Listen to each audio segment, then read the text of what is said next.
Ma'am, there is a particular high at the moment that is perfectly legal that young people are turning to in droves. It's not just young people, but they're particularly susceptible to it. They start off with a long walk. They then move on to jogging. Then before you know it, they're doing park runs. You've got pushers of exercise deliberately targeting vulnerable people by peddling harmless-sounding initiatives like Couch to 5K, sometimes disguising the efforts with innocuous-sounding terms like fun runs, and encouraging people to get out there to achieve this buzz that they get, this so-called sounding harmless buzz that they get once they've completed their runs. And before you know it, they're doing things like half marathons, and I even heard of somebody recently signing up to do a marathon. Complete madness, because it sounds like it's great, doesn't it? Until I know a guy who did one of these runs. He ended up getting a stroke. I know another one who, years on after they've given up, they end up with loads of problems to their knees. It's particularly problematic if people have underlying problems relating to arthritis. Of course, they don't tell them this when they're pushing those kind of runs. Initially, it's a slippery slope. And I even heard of one guy who twisted his ankle whilst playing tennis. So there are risks in that. And I think we have to be careful about actually encouraging this kind of activity in our community.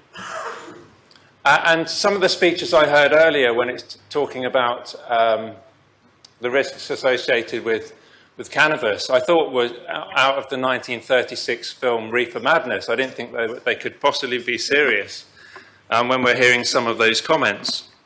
I haven't seen the film, but I'm told that it was had a particular cult following in the 80s and 90s. I particularly like a quote from the film, though. It says, "Marijuana is taken by musicians," and I'm not speaking about good musicians, but the jazz type.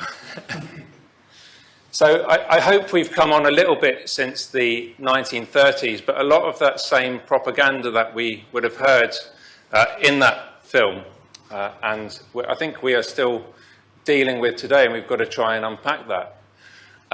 What I'm slightly concerned about with this proposition in terms of the Minister's comments is that he seems to be sending out quite a mixed message, which is essentially, as I see it, there are two parts. We've already seemed to have made some progress in the amendments in this debate already, saying that, okay, look, on balance, we did vote for an amendment so that people could grow their own and cultivate their own at home if they're going to be users of this product, which we're hoping to decriminalise.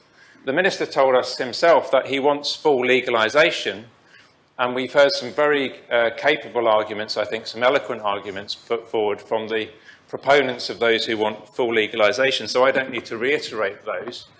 And it seems strange that we would therefore stop short of it by a much more moderate proposal that we have. Is the first step towards that is surely to say that if people are currently using, for whatever reason, the first step is surely to decriminalise them, to make sure that also that they can access homegrown a variety themselves, so that they don't have to turn to criminality if they want to.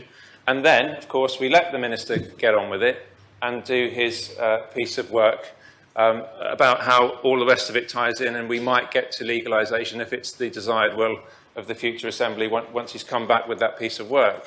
I also don't really see how it ties in with the other work streams that are going on around violence against girls and women. I think that's an important piece of work which I think we all support in this Assembly, and I think which needs to continue. And I think we can now give, we will give a renewed mandate to the Home Affairs Minister to do that. I don't think the two are mutually exclusive. So I would like to think we can discount that argument of it being an either-or. I don't think I've got a lot else to say on this particular debate. I think what I would encourage the mover of this proposition to consider is taking it en bloc. We can have that discussion, I'm sure. I think it would be strange if we were to say that we wouldn't accept Part A, but we want the Minister to go away and legalise something that we're not even comfortable about decriminalising. Does that seem to make sense to people, to members? So if we don't want to decriminalise cannabis, then certainly let's not think about asking the minister to go away and do a piece of work about decriminalising it and about legalising it completely. But if we are comfortable asking him to go away and effectively start legislating and working out the legislation for legalising, then at least let's decriminalise it in the meantime. I hope that's not an overly simplistic argument, Mum, but that's how it works in my simple little brain.